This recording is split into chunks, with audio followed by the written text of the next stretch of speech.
Hi team, Miss Vaughn here to talk to you about what you're going to be doing with the sub.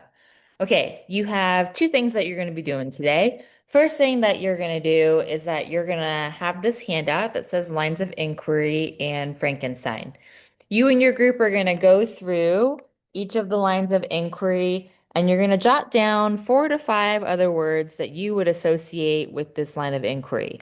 So, for example, for communication, I might say, like, oh, we communicate through words. So I might put words. To get even more specific, I might put language for communication. Other words I associate with communication. And you're going to do that for each of these different lines of inquiry.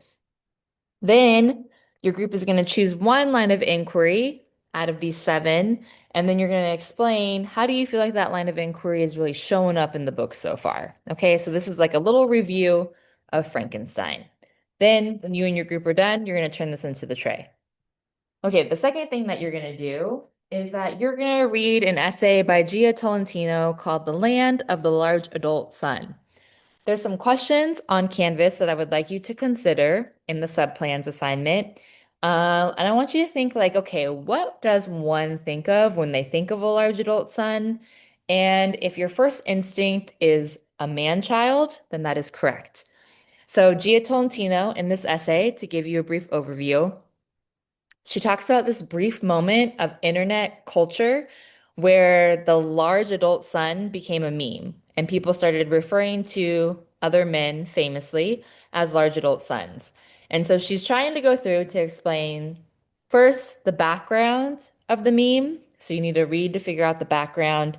She's going to talk about how the meme itself evolved over time.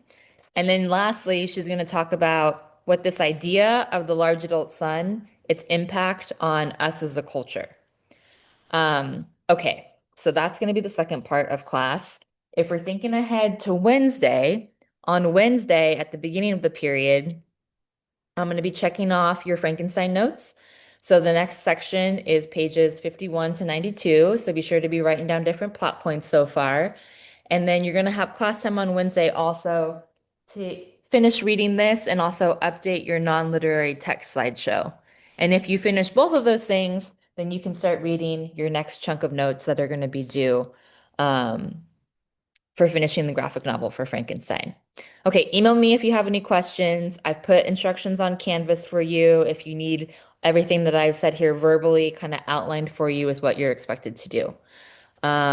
Be nice to the sub, be nice to each other, and be nice to yourself, and be sure to put your phone in the pocket. Okay, bye-bye.